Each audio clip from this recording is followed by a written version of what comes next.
Sri Chaitanya Mahaprabhu, he inaugurated the Hare Krishna Sankirtan movement. And that was about 500 years back. He was born under a neem tree. And so his mother and the neighbors fondly called him Nimai. Mother Saraswati came in his dream and said, "What you're doing is not correct. You don't know who Nimai Pandit is. Even I respect him." From the Shastra, it is established that Sri Chaitanya Mahaprabhu is Krishna himself. There is Kali Santarna Upanishad, in which this mantra, Krishna Mahamantra, starts from Hare Ram, Ram Ram, Hare Hare, then Hare Krishna, Krishna Krishna, Hare Hare. For a very simple reason, because Ram came prior to Krishna. And now he changes the order. So why does he do that? What was the purpose of it? At a very young age, his wife passes away. And Nimai Pandit's mother asks him to marry for the second time. So now he saw that people are not receptive because I'm a grihastha, I'm talking about it. Why will they respect me? They are offending me also. So then he decides to take sannyas. I've heard that one of the major discovery that Chaitanya Mahaprabhu did is of Radha Kund. Yes. Can you elaborate the story behind it? How was he able to discover Radha Kund and what he did after? Hello, welcome to Bhavacast. Bhava, the guest that we have today is the Vice Chairman and Co-Mentor of Global Hare Krishna Movement and Senior Vice President of ISKCON Bangalore. Not only this, he is the President of Vrindavan Heritage Tower. And one more thing that I would like to tell you about him is the co-founder and vice chairman of the Akshay Patra Foundation. And one major thing, if you are hearing about this person for the very first time, then you need to check out one more podcast that we have done with him. And it was based on the life of Srila Prabhupada. And if you have heard that podcast and loved it, so you already know who this amazing person is. But then again, I'll take his name and invite him to our podcast. Let's welcome on Bhavacast, Shri Chanchalapati Dasa. Namaste, Hare Krishna. Hare Krishna. Sir, how are you today? Quite okay by the Lord's mercy. Hare Krishna. Hare Krishna. And like last time we had the conversation which I was just telling our audience, and it was loved by a lot of people. And it was based on the life of Srila Prabhupada. Yes. So then I got into thinking, can we talk about the life of the person who started this movement? Yes. So from you, first of all, I would like to know about where Chaitanya Mahaprabhu, who is known as the founder of this Hare Krishna movement, how his life started, from where he began. Yes. Sri Chaitanya Mahaprabhu, he inaugurated the Hare Krishna Sankirtan movement. And that was about 500 years back, 1486. And Sri Chaitanya Mahaprabhu was born in West Bengal, today's West Bengal. Those days it was called Gauda Desha. Gauda Desha. Yeah. And in a place called Mayapur, on the banks of Ganga. And he lived there up to his 24th year, his younger days, when he was a child, when he grew up, he was a boy. He went to the Gurukul there and he started his own Gurukul there. He was a prodigy. He was excellent in debating, in grammar, tarka, nyaya. And up to 24th year, he was there. He was married. And then at certain circumstances, let's see if we are going to get an opportunity to discuss those. He took sannyas at the age of 24. And after that, he was planning to come to Vrindavan. But then under certain circumstances, again, he went to Jagannath Puri. And he stayed in Jagannath Puri for a while. Soon after that, he went on a South India tour and he was walking from village to village all along the west coast, from Puri to Godavari, Rajmandri, and few more places like that, coming to Tirupati, and then coming further down south to Madurai, Srirangam, and then he comes to Kanyakumari, and then he starts traveling northwards along the west coast to Tiruvananthapuram, Guruvayur. He comes up to Udupi, Sringeri, and then he does cross country through Jharkhand. It was called Jharkhand those days. He comes back to Puri. And then from Puri, he makes a trip to Bengal a few years later. And then he also makes a trip to Vrindavan via Prayagraj and Varanasi. Or in all these places, important things happen. And then he goes back to Puri and stays there for the rest of his manifest Leela up to his 48th year. This is by and large high level biographical information about Sri Chaitanya Mahaprabhu. And that you have beautifully given. So now people have an idea about how the entire life went. Yes. So let's pick like segment by segment. Sure. So let's go towards his childhood. Okay. So was it different from other kids? Okay. So, as I was mentioning, Sri Chaitanya Mahaprabhu, in his younger days, he was known as Nimai. He was born under a neem tree, and so his mother and the neighbors fondly called him Nimai. And there were a few wonderful things happening when he was a young boy.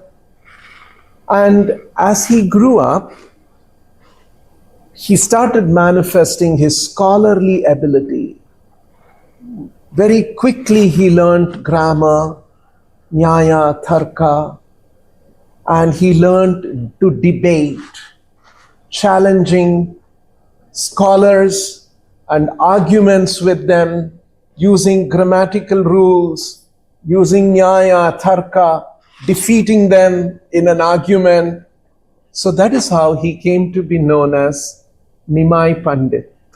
Right. So I'll just tell you one small instance during that time. There was one, his biography describes this. There are 4 important biographies of Chaitanya Mahaprabhu written by different great devotees who had either seen him or in the very next generation had heard from people who had seen him. And so these are quite authentic and very revered texts written by very exalted, spiritually very elevated devotees. So they describe, at one time, this was all happening in Navadvip.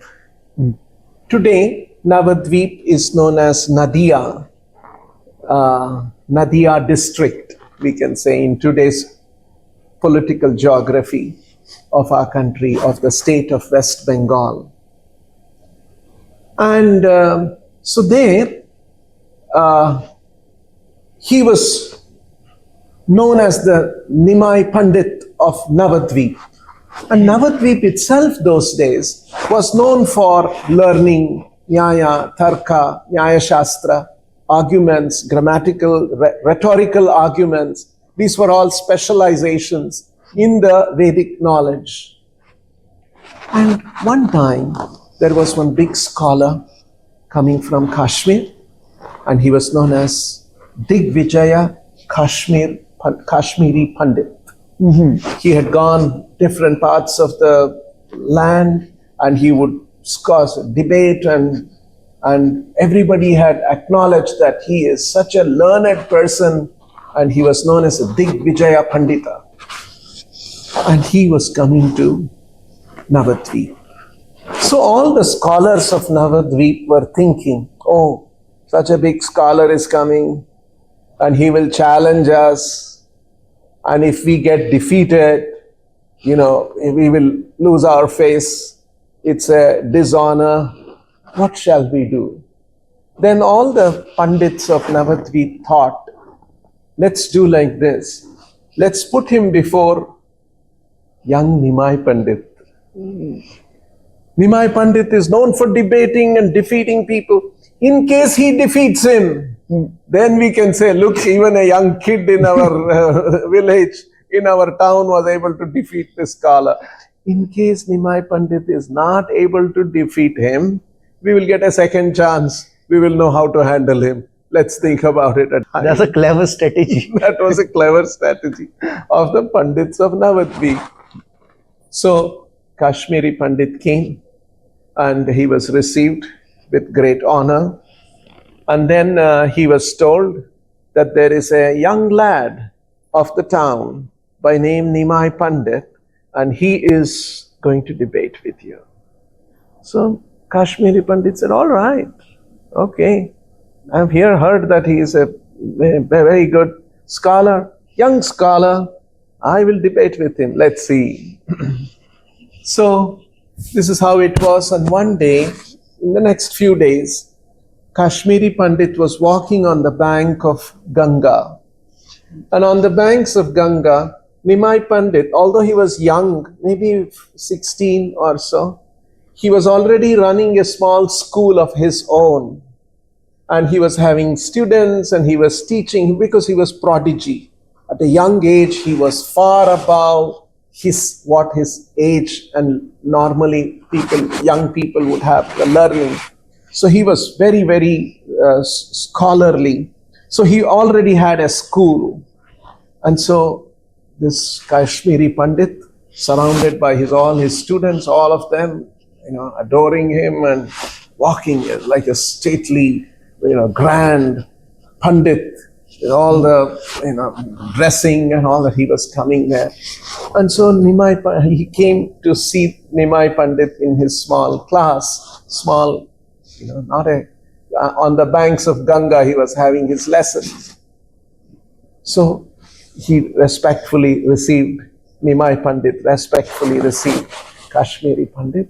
And I said, oh, you are that Nimai Pandit. I heard a lot about you. Nimai Pandit was very humble and he said, no, I just teach some beginner's grammar to these young students and simple things. So then the conversation went on, and then Nimai Pandit said, I've heard about your scholarship. Now here we have Ganga flowing. Can you compose one or two verses in glorification of Ganga? Okay. So Kashmiri Pandit, a big Pandit he was. He said, surely I will compose. And then, okay, listen. And then extempore, he started composing Sanskrit verses glorifying Ganga. And it went on and on and on. Some hundreds of 64 or 100 verses he chanted. Wow. And everybody all Kashmiri Pandit scholars were clapping and applauding. Oh, look at our Pandit, so great.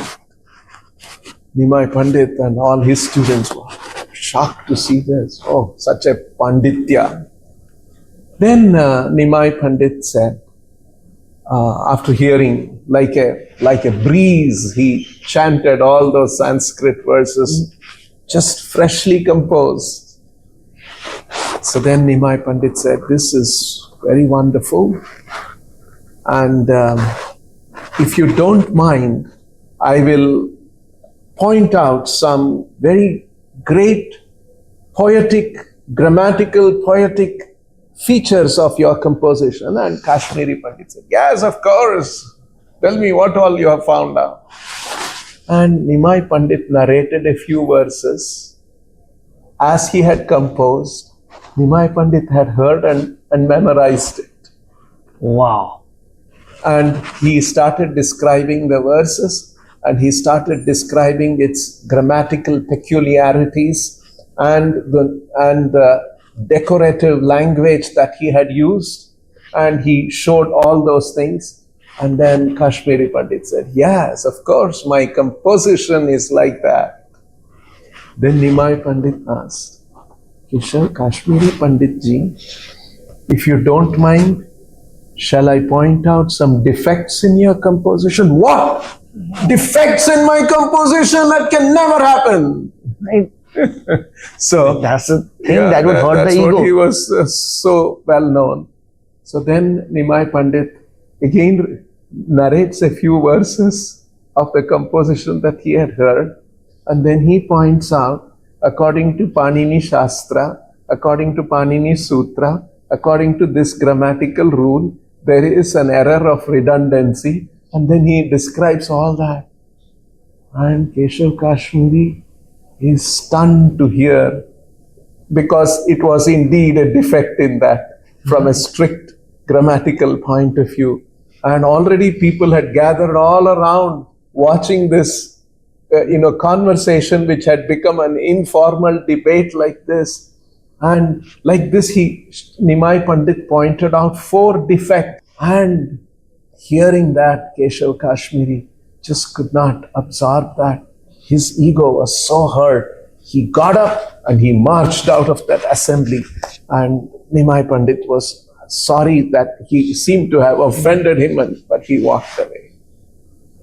And all the young students and the residents of Navadvip, they all had gathered there and they were applauding Nimai Pandit. Yes, how young scholar of our town was able to defeat the big scholar coming from Digvijaya Pandit. So that night, Digvijaya Pandit could not sleep. He was a great devotee of Saraswati, and he was up all night, pacing up and down, not able to sleep. Why did this happen to me? Mother Saraswati has blessed me, and from my tongue comes such wonderful compositions. Why I was defeated today?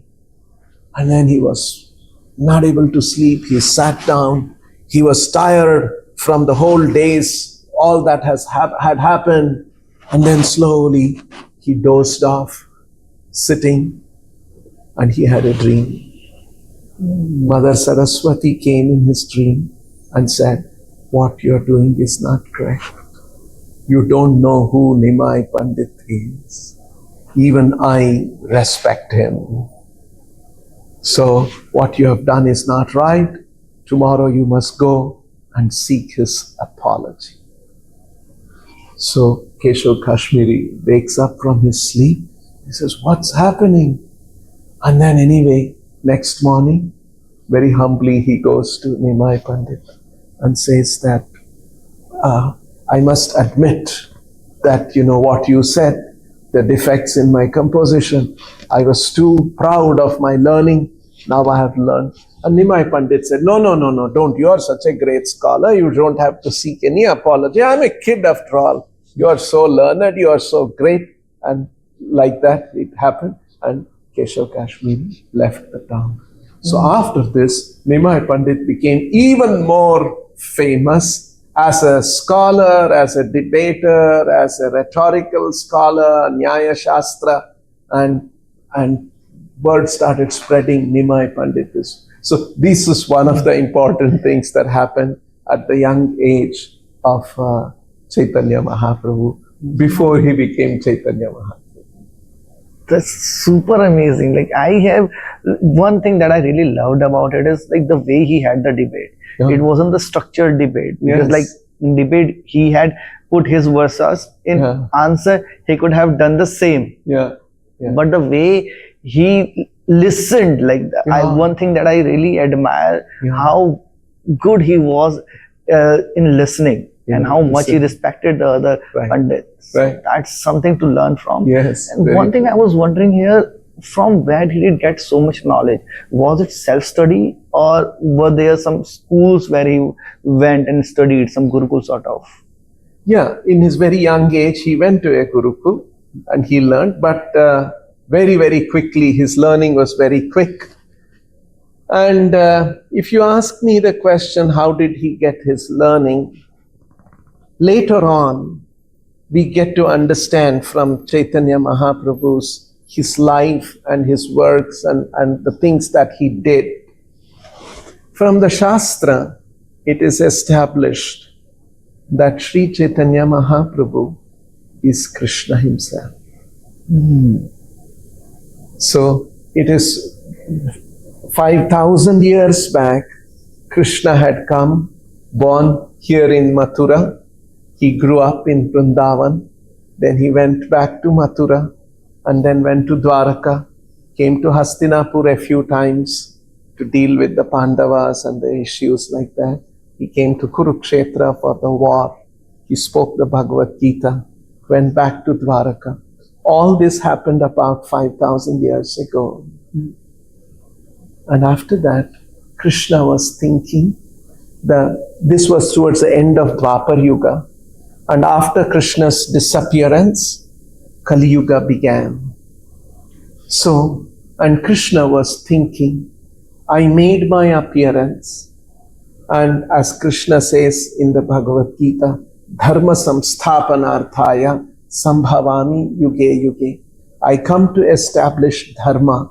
What is real Dharma? He spoke the Bhagavad Gita. He spoke few more instructions to in different occasions in his life. Like he spoke to Uddhava just before he disappeared, called what is known in the Bhagavata, called Uddhava Gita. Just like Bhagavad Gita is in the Mahabharata, in the Bhagavata there is a portion called Uddhava Gita, Krishna's instructions to Uddhava. So like that there are a few occasions. After all that, Krishna was reflecting, actually I came to reveal something, but not many people understood that. Not many people understood who is really Sri Krishna. And so now I will appear once again, but this time I will not appear as the Lord, I will appear as a devotee of the Lord. And so he came as Chaitanya Mahaprabhu, who appeared as a devotee of Krishna, but in truth, in his tattva, he was Krishna himself. Antaha Krishnaha Bahihi Gauraha. Externally, he was Gauranga or Chaitanya Mahaprabhu, but internally, he was actually Krishna himself. So this is the truth.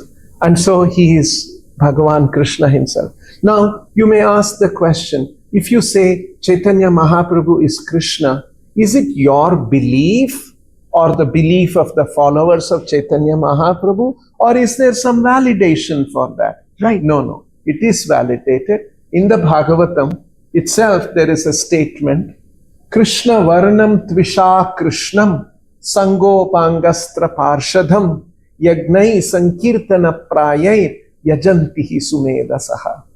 This is a conversation between a great sage and a king in the 11th canto of the Srimad Bhagavatam. In that, this great sage is saying, in Kali Yuga, there will be one appearance of the Lord, and he will be Krishna Varnam, and he will be constantly describing Krishna. And Krishna Varnam, Tvisha Krishnam. Tvisha means, Tvak means skin or complexion. And his complexion will be Akrishna. Krishna also means black. But his complexion will not be black. He will be Krishna Varnam, Tvisha Akrishnam, and Sangopangastra Parshadam. And when the Lord appears, he comes with astra. When Lord Rama came, he had the bow and the arrow, an invincible arrow through which he conquered so many asuras. And when Krishna came, he had the chakra. And in different incarnations, the Lord comes with his astras, weapons. Now, when Krishna comes as Chaitanya Mahaprabhu, what is the astra he brings? The astra is his close associates who are all great devotees of the Lord. Sangha, Upanga, Astra, Parshadam. Parshada means his close associates from the spiritual world. They also come here, and they are his weapons, in the sense, with a weapon you conquer an enemy, right? Astra. In Kali Yuga, everyone's enemy is in our own heart. Right. So, if you start killing everybody in Kali Yuga, everyone is in adharma, and so we should not. Krishna's plan is not to kill a person, but to kill the asura pravritti in a person. That asura nature which is there, to kill that one. And so, what is the astra he brought? He brought with him his associates. And how did he do it? Yagnai Sankirtana Prayai. And he performed the yagna of Sankirtana, of chanting the names of Hari, chanting the names of Krishna. Harinama Sankirtana is what Chaitanya Mahaprabhu propagated. So, Krishna Varanam, Tvisha Krishnam, Sangha Upangastra Parshadam, Yagnai Sankirtana Prayai, Yajantihi Sumedasaha. And wise men of Kali Yuga recognize this, and they recognize Chaitanya Mahaprabhu's true position. So Chaitanya Mahaprabhu was indeed Sri Krishna himself. And so Krishna is Bhagavan. Bhagavan means somebody who has Shadaishwarya Purna Bhagavan. This is the description given in the Shastra. He has 6 Aishwaryas, 6 qualities or 6 opulences. And one of them is Jnana. Lord has unlimited knowledge. And that's one of his Shad Aishwarya, 6 Aishwaryas. So he was Lord himself. And so he could very quickly learn all these things. So that's the real explanation about Chaitanya Mahaprabhu, Nimai Pandit's scholarship. Beautifully explained. Beautifully explained. Now from here, like, he is 16 years old. Yes. He has defeated this Kashmiri Pandit. Yes. And everybody know he is one of the most renowned scholar that they have got over there. Yes. Now from there, like, he was a normal person like any of us. He was living a normal life, got married. And then from there to leaving everything, taking sannyasa. How did this happen? Okay. All right. Very interesting. Thank you. To hear you ask these questions is also very inspiring. So, what happened? As you rightly pointed out, Chaitanya Mahaprabhu had a brother, an elder brother. And his elder brother, at a certain age, a sadhu came and took him away, and he became a sannyasi. So the father and mother were happy in one sense that their eldest son has gone with a sadhu and he has become a sannyasi. But at the same time, they were very unhappy that to lose a son who has gone away, naturally father and mother were very unhappy. And feeling that, soon after that, Chaitanya Mahaprabhu, Nimai Pandit's father, he also leaves this world. So his mother is very sad that her husband is gone, the eldest son is gone, and so she requests Nimai Pandit, he must not go away as a sannyasi. I can't bear that anymore. And she requests Nimai, please get married. And so Nimai gets married. But very sadly, at a very young age, his wife passes away. And Nimai Pandit's mother asks him to marry for the second time. Chaitanya Mahaprabhu marries for a second time. And he is still known as the Nimai Pandit. And fierce debater, scholar. In fact, he is walking in the streets of Navadvip. He finds a scholar. He talks and starts debating with him. And he will give a proposition and tell him to debate and defeat that proposition. So when that scholar hears that and defeats him, he says, all right, you have defeated that. He will take the opposite role. And once again, he will defeat that proposition. You know, like that. Take opposite role and defeat each. And in this way, all scholars would think, oh my God, this Nimai Pandit, he is a big debater. If he is coming, they would go away in another direction, avoiding him. So he was so well known, or you may say notorious for his debates, debating and defeating other people in this scholarship, through his scholarship. This is what he was known. Okay, so he has started loving that part of defeating other scholars. Defeating scholarship, nyaya, tarka, grammar, using grammatical rules, all of this. This was his this kind of a personality was known in Navadvip. Then, once, his father passes away. And he goes from Nadia, Navadvip, West Bengal. He comes to Gaya for his father's final rites. You see, that means even 500 years back, this practice of going to Gaya and offering Pinda Udaka, offering to the forefathers on the occasion of the passing away of a father was prevalent even at that time. Right. Offering food to their soul. Offering food to the Vishnupada is there in Gaya. So he came there to do the Pinda Pradhana, the last rites of his father. There, he meets one great devotee by name Ishwarapuri. Ishwarapuri was a great devotee of Krishna, and Nimai Pandit meets him, and there is a conversation between them. And Ishwarapuri tells him to chant the name of Krishna.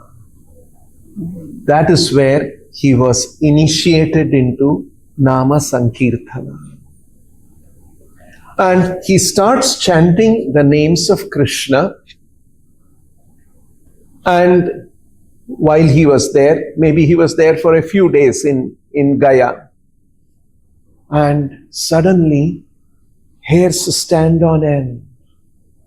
And when he chants Krishna's name, there are tears in his eyes. And he feels like singing, chanting, dancing, calling out the names of Krishna. And sometimes calling out Krishna, Krishna, he faints. So he comes back to his guru and he tells him this. I'll read a small portion of the biography about this. Yeah, please. Okay? Yeah. Okay, I'll just quickly get that part.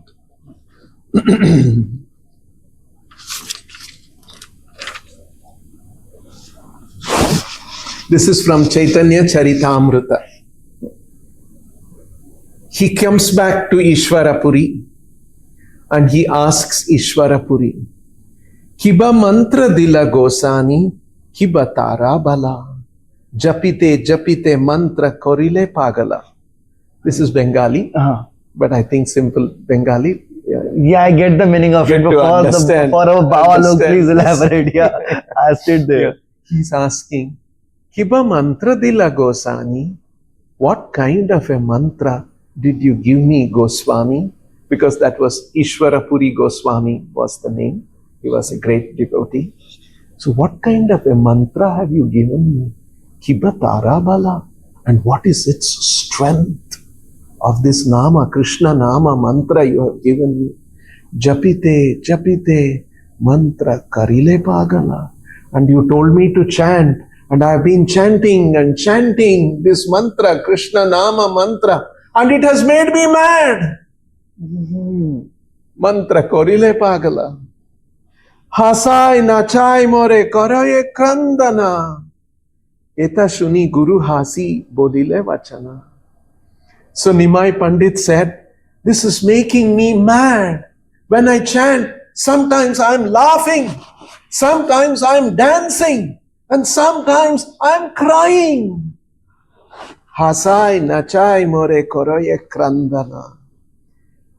When Ishwarapuri heard that, he smiled and then he spoke to him. Eta shuni guru hasi bolile vachana. When the guru heard that, he smiled. He was happy that my disciple is experiencing these things. And then the guru told him, Krishna nama maha mantre ete swabhav. E jape tare Krishna upajaya bhav. This is the nature of Krishna nama mantra. Anybody who chants Krishna nama in his heart, that love of Krishna will revive, will arise. That bhava, Krishna bhava, bhava bhakti, that love of Krishna arises in the heart. Krishna nama maha mantra ete swabhava. This is the nature. E jape tare Krishna upajaya bhav. Wow. So this was the conversation that happened between Nimai Pandit, that time he was known as Nimai Pandit, and his guru. And then he tells him one more thing. Now you have learned this. You go and tell everybody about this. Make the whole world chant Krishna's name. Let everyone awaken that Krishna bhakti in their heart. And in this way, let them all become happy. Make the whole world happy. He told him this. And after that, Nimai Pandit comes back to Navadvip. He is a completely transformed person. He is no more interested in debate. He is always chanting Krishna's name. Simply an utterance of the word Krishna transports him and throws him into an ecstasy, into bhava, into prema, and he starts crying.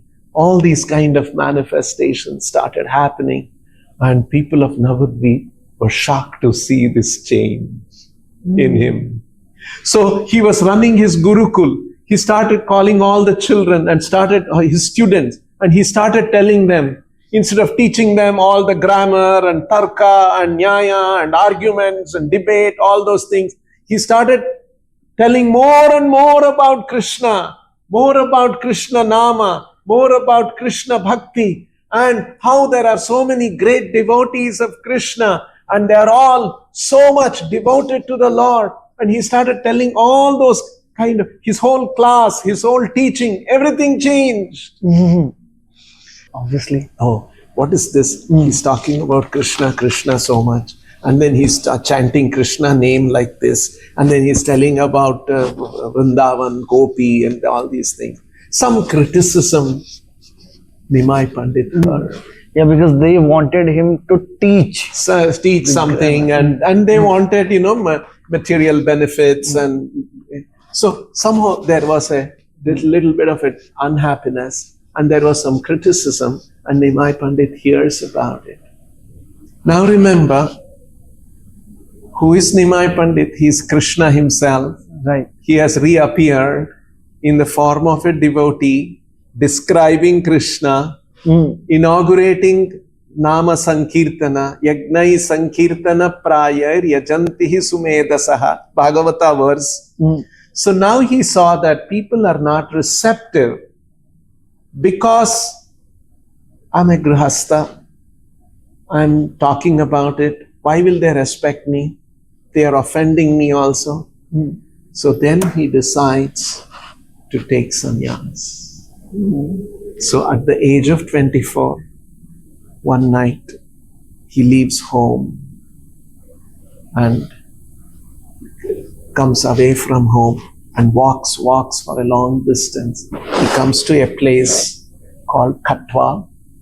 which is also on the bank of Ganga, early morning. And there was one sannyasi there by name Keshav Bharati. And he requests him to give him sannyas. And he was very happy. He was well known, Nimai Pandit. And even as Nimai Pandit, he had long hair, beautiful hair.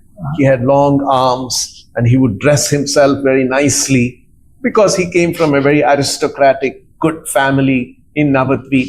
Now he goes and gets his hair shaved off, and all his attractive robes he gives away, and he wears a simple saffron dress. And now he has his bath in Ganga, and he comes out and he receives his sannyas Diksha, and now his guru tells him, your name shall be Sri Krishna Chaitanya.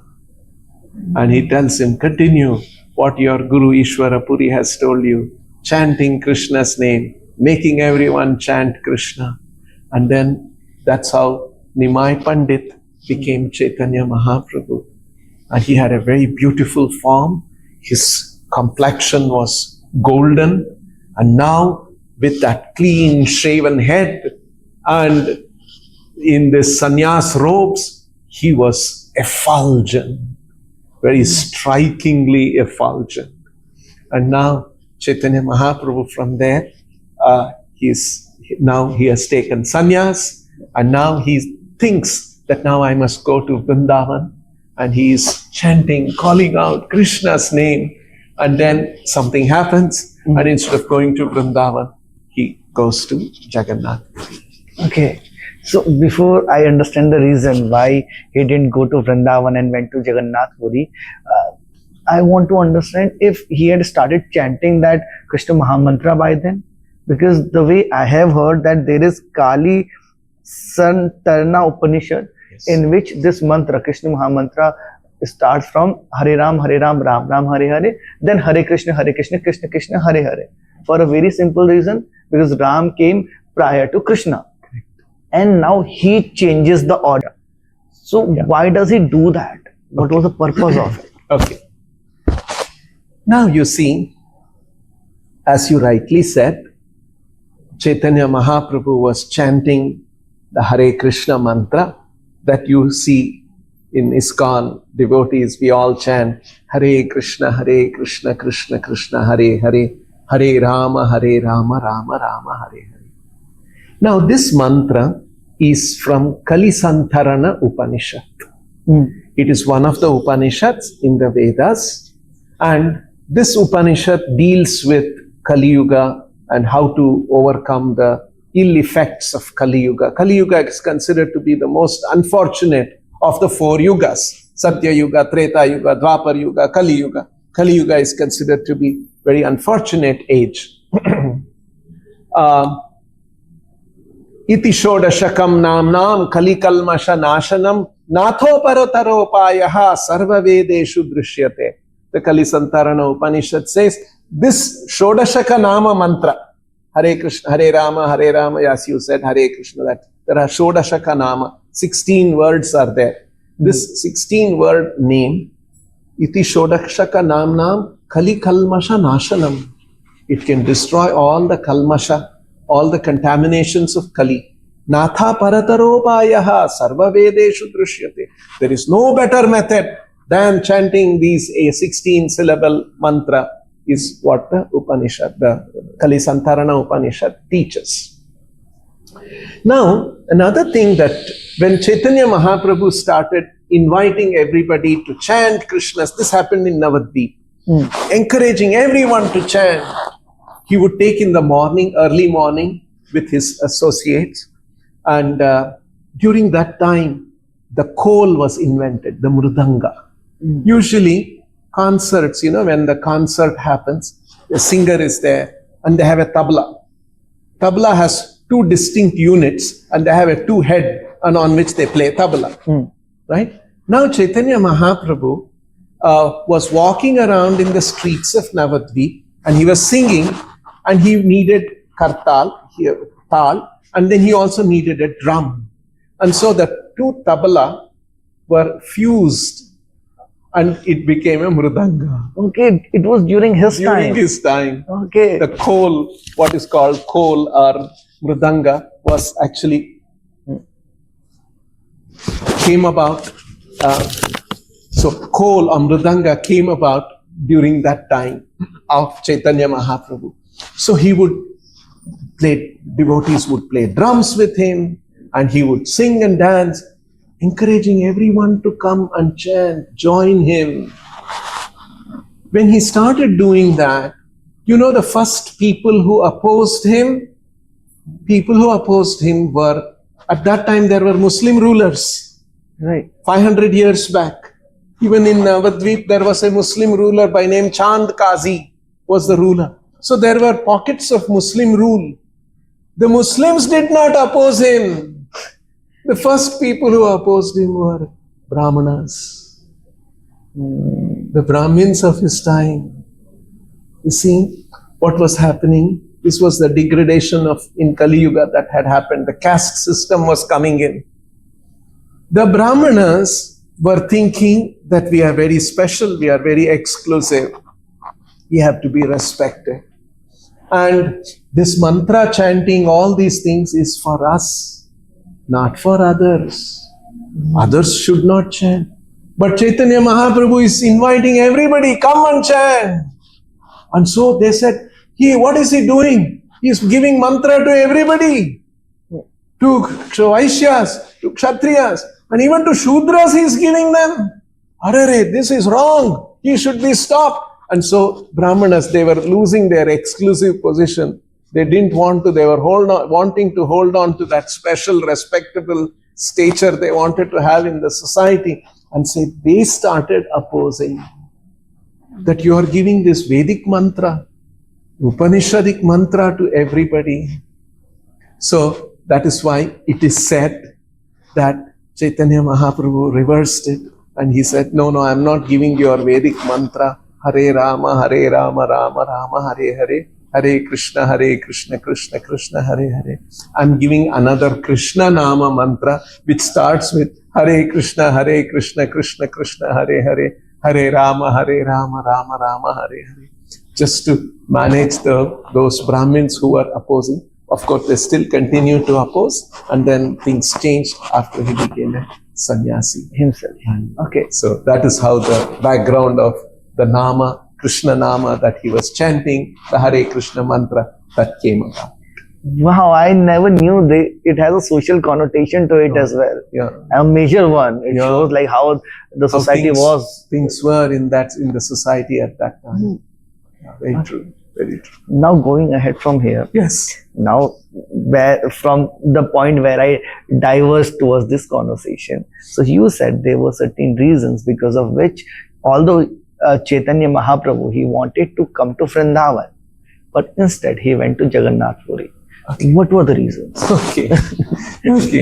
I'll briefly tell, because there is a philosophical aspect to it, very, very deep philosophical aspect. It is said that there is a Bahiranga Karana, external reason for him to go to Jagannath Puri. And there is also an internal reason for him to go to Jagannath Puri.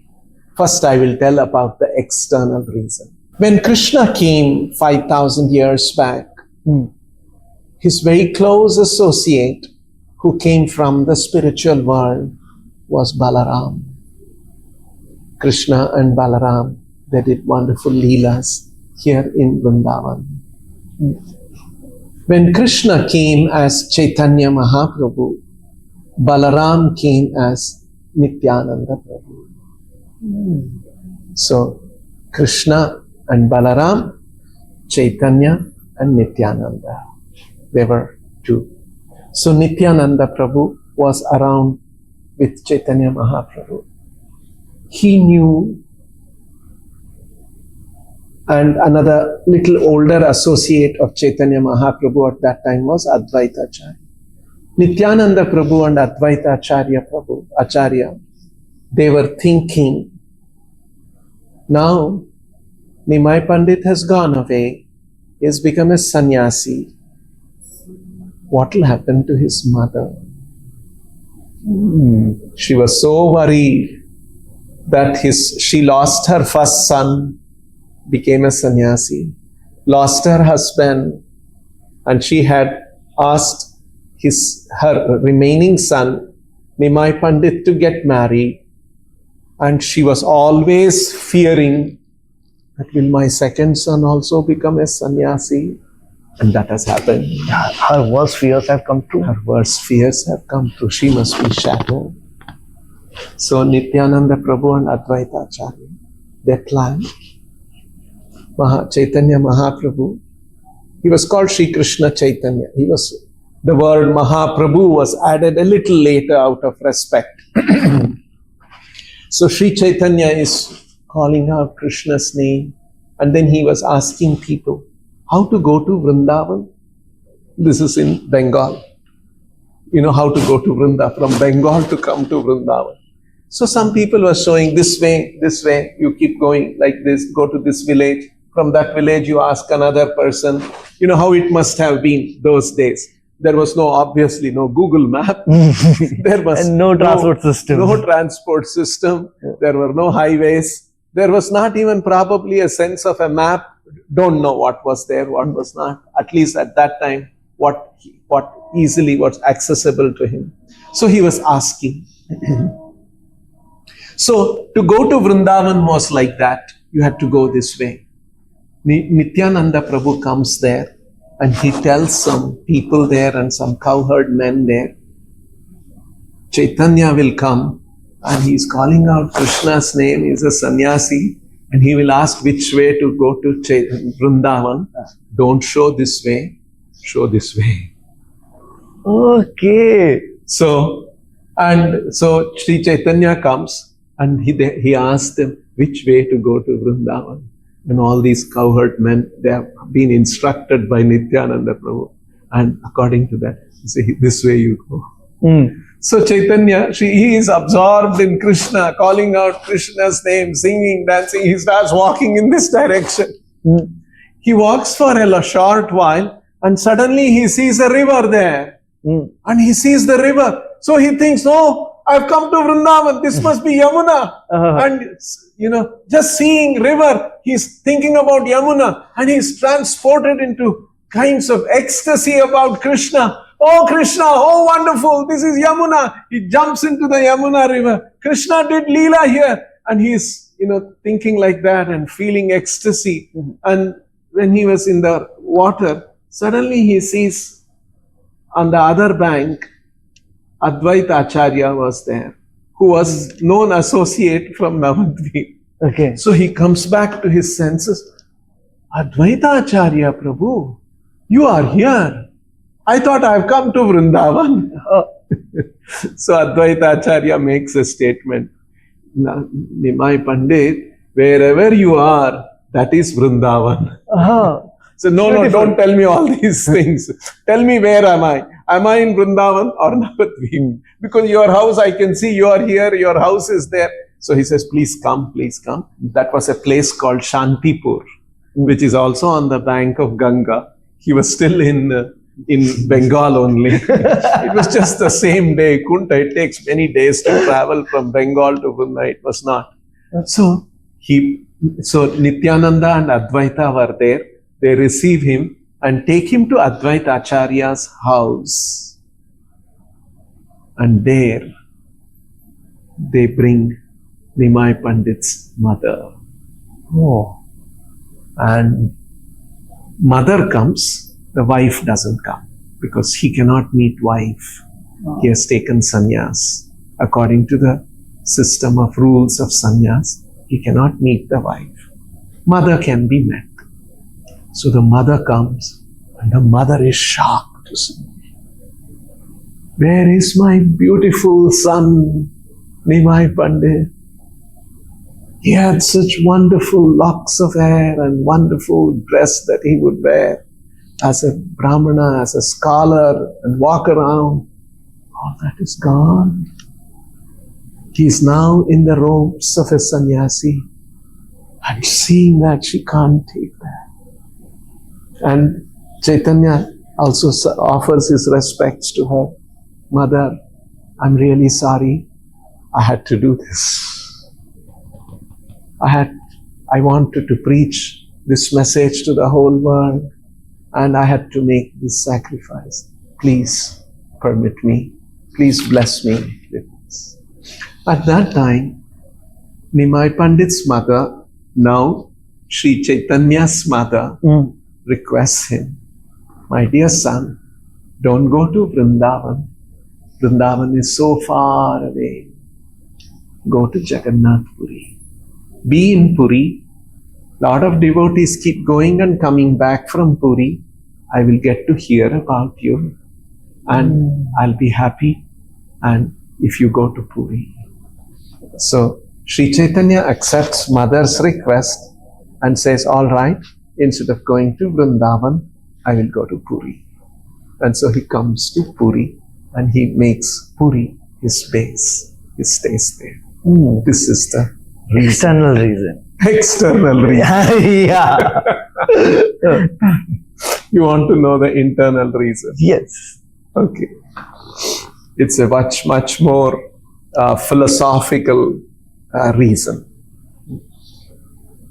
The queens of Dwaraka, they are trying to take care of Krishna as their beloved husband with all the opulence and wealth and power and grandeur because he's a king there. But then they notice sometimes in the middle of the night, Krishna wakes up calling out Mother Yashoda's name, Nanda's name, Gopa friend's name, Gopi's name, and Radharani's name.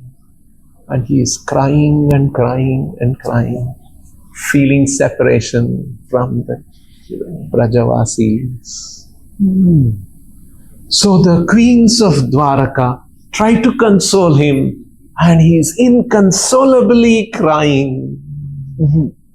And so they are all wondering, what is going on? Okay. So they ask Rohini, Mother Rohini, we have seen this happening to Krishna in Dwaraka. What was it like in Vrindavan? Why is Krishna so fondly remembering his Vrindavan days?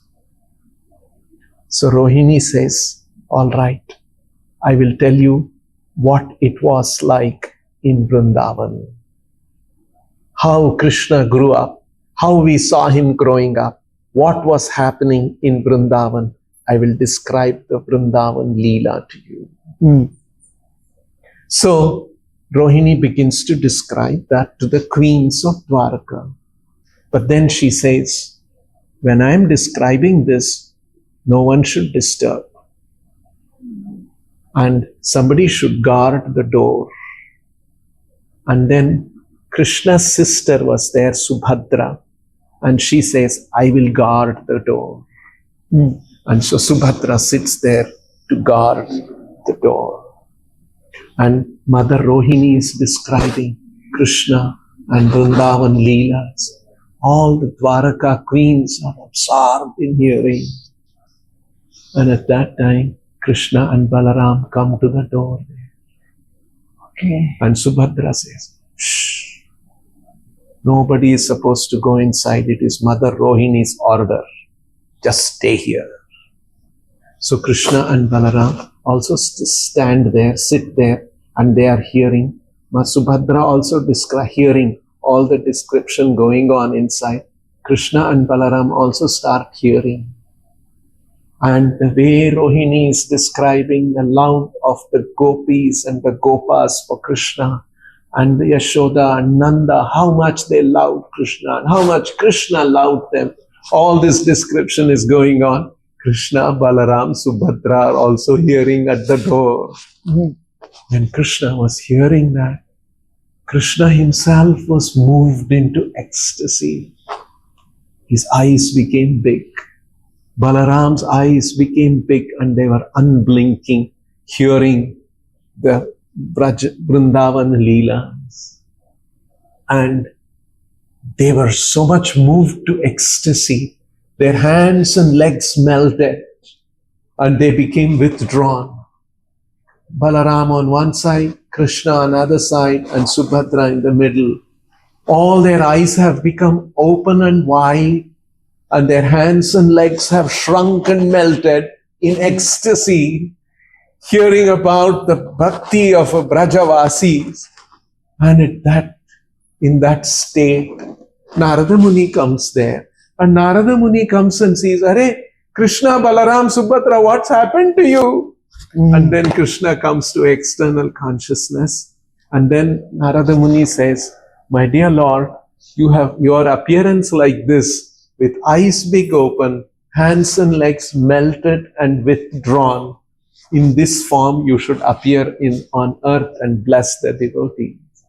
And that is Jagannath, Baladev, and Subhadra, with eyes wide open and unblinking, hands and legs withdrawn, full of ecstasy, hearing Braja Bhakti of the Brajavasi.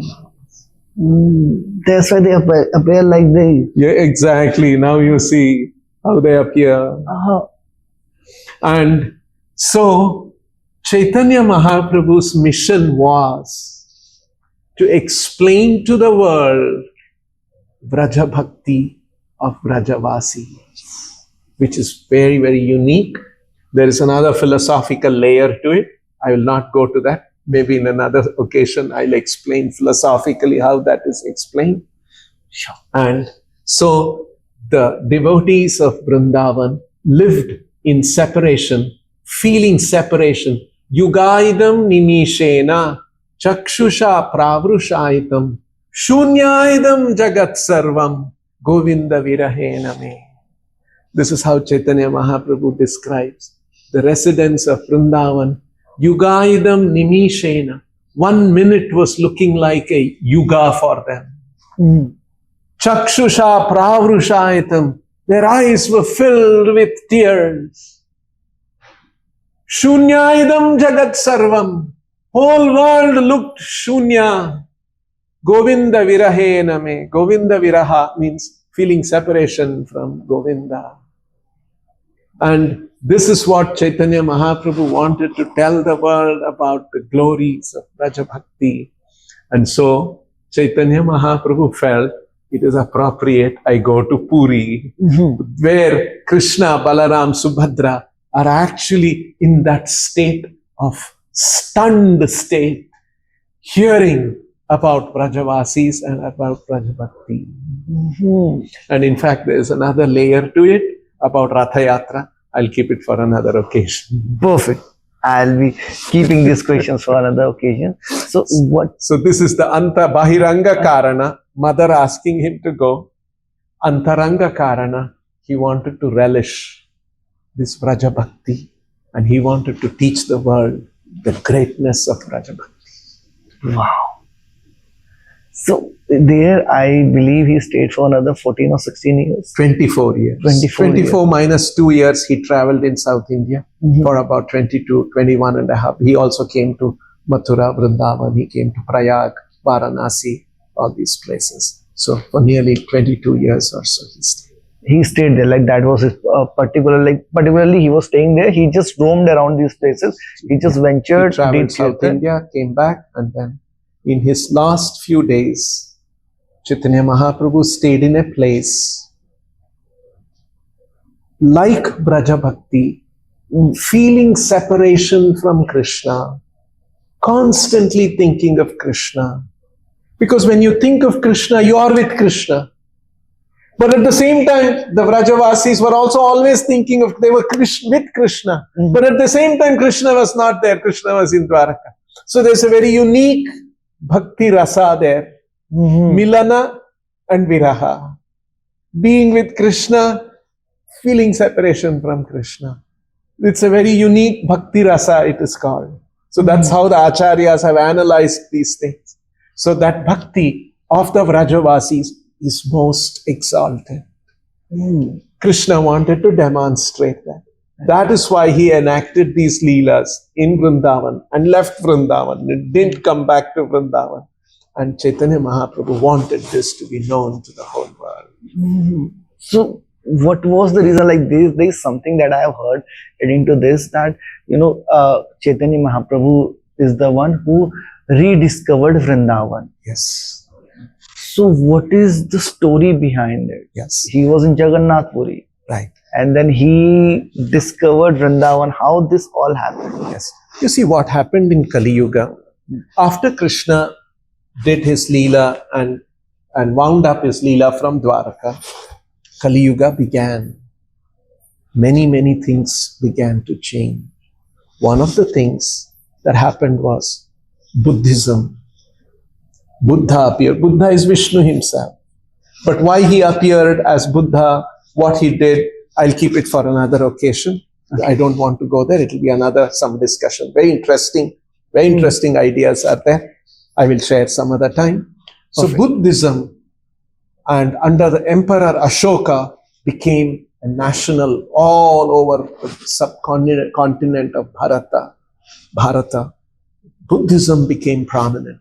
It is said in the chronicles of Mathura that even in Mathura there were big Buddhist stupas, and even here Krishna and awareness of Krishna completely almost vanished.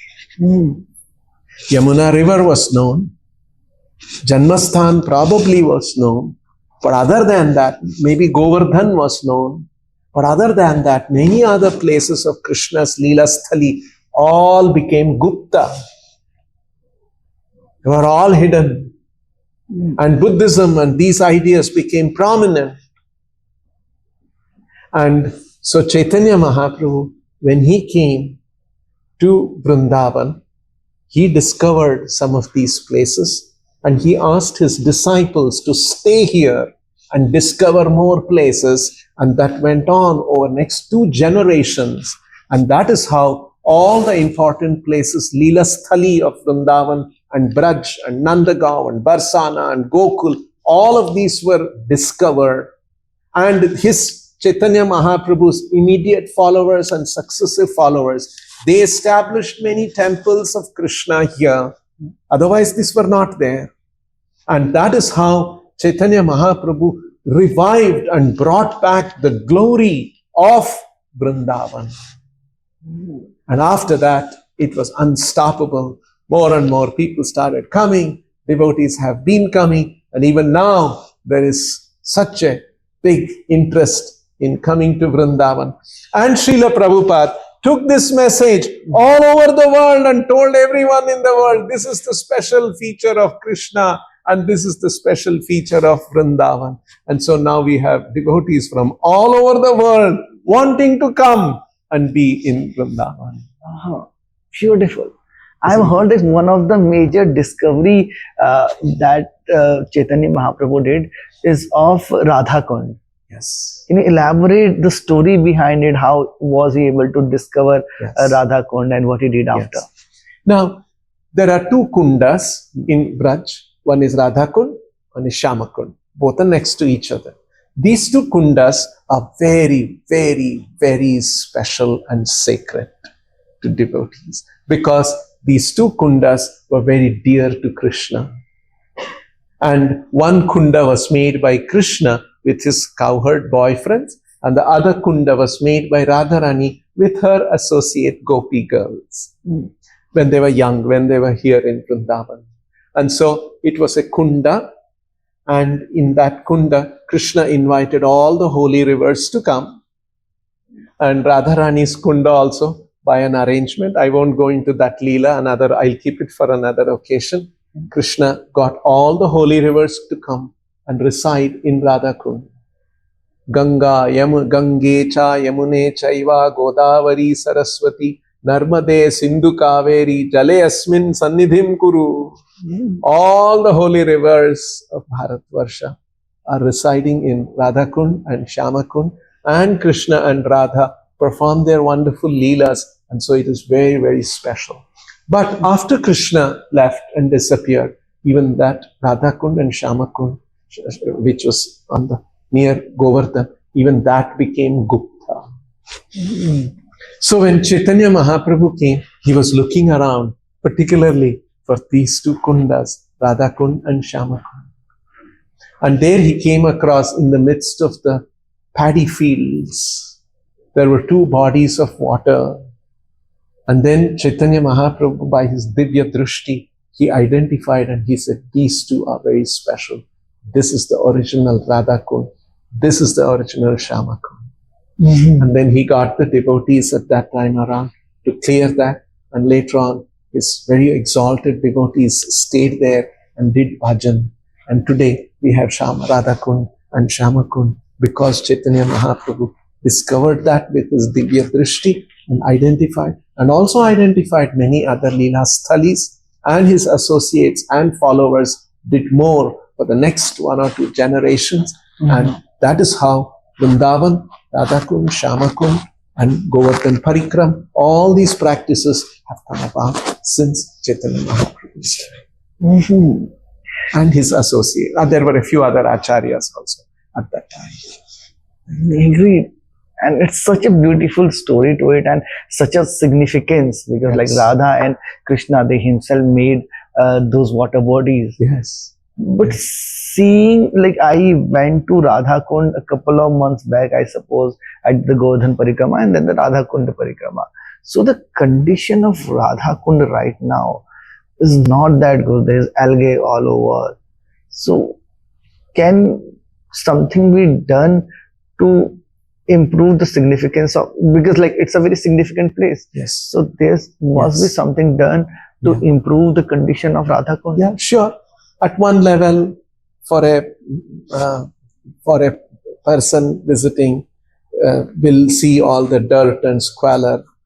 Of course, for somebody who has a Divya Drishti, they don't see all that. They will see the spiritual Radha Kund and Shyama Kund. But nevertheless, what you are saying is valid, and common people come. Everybody is not spiritually so elevated.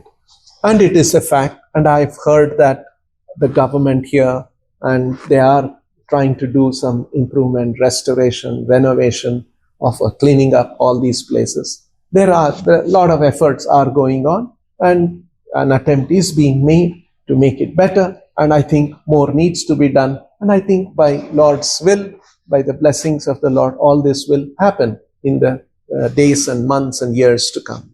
I'm sure. I'm very optimistic. Yes, same here. And before we conclude today's conversation, there's a last thing that I would like to know. Yeah. Just it is something from what you just said. You said, like if a person who is not a devotee, he would see the dirt and the filth that is around the Radha Kund. But if somebody who has that Divya Drishti or who is very much inclined to Sri Krishna, he would see what that Kund stands for. So that brings the question, if a person is on a pilgrimage to Vrindavan, how should one go about it? Very nice. Chaitanya Mahaprabhu has said we should do 5 things when you come to Vrindavan. Number 1, you should do Nama Sankirtana. You should chant Hare Krishna mantra. When you are here, a visitor who comes should not waste his time. Should be chanting Hare Krishna, Krishna Krishna, Hare Hare, Hare Rama, Rama Rama, Hare. Nama Kirtana one should do. Another thing Chaitanya Mahaprabhu said, we should associate with devotees. So there are a lot of devotees in Vrindavan. We should associate with them. We should serve them. And number 3, we should hear Bhagavata from them. Nama Sankirtana, Sadhu Sangha, Bhagavata Shravana. When we come to Vrindavan, we should find an opportunity to hear Bhagavata. Number 4, Sri Murtira Sevana. There are so many temples in Vrindavan. We should go and have darshan of the Murti, Vigraha of the Lord, and do some seva. Do some seva to those different temples. So many temples are there. People should come and do some seva in the temple, whatever they can. And number 5, one should try to stay for at least 1 or 2 nights, Mathura Vasa. So these are the 5 things Chaitanya Mahaprabhu said. Nama Kirtana, Sadhu Sangha, Bhagavata Shravana, Sri Murtira Sevana, Mathura Vasa. This is the way a pilgrim coming to Vrindavan should participate and serve Vrindavan and the Lord in this way. Prabhuji, it has been such a pleasure listening to you, talking to you, and I just look forward to have such conversation again. Most welcome. So thank you so much for being part of the podcast and with such patience and with such open heart teaching us and giving us all the value that you just provided. Most welcome. Hare Krishna. Hare Krishna. So Baba, this is the end of our podcast with very amazing, very profound and very insightful Sri Chanchalapati Das Ji. And it was a pleasure listening to him, and I'm sure you would be feeling the same which I'm feeling right now. And do let us know in the comments, and if nothing else, please type Jai Shri Krishna and let us know, how you felt about this podcast. And I'll be soon coming to you with another podcast on next Sunday at 12 p.m. And subscribe to the channel if you haven't yet. See you soon. Hare Krishna.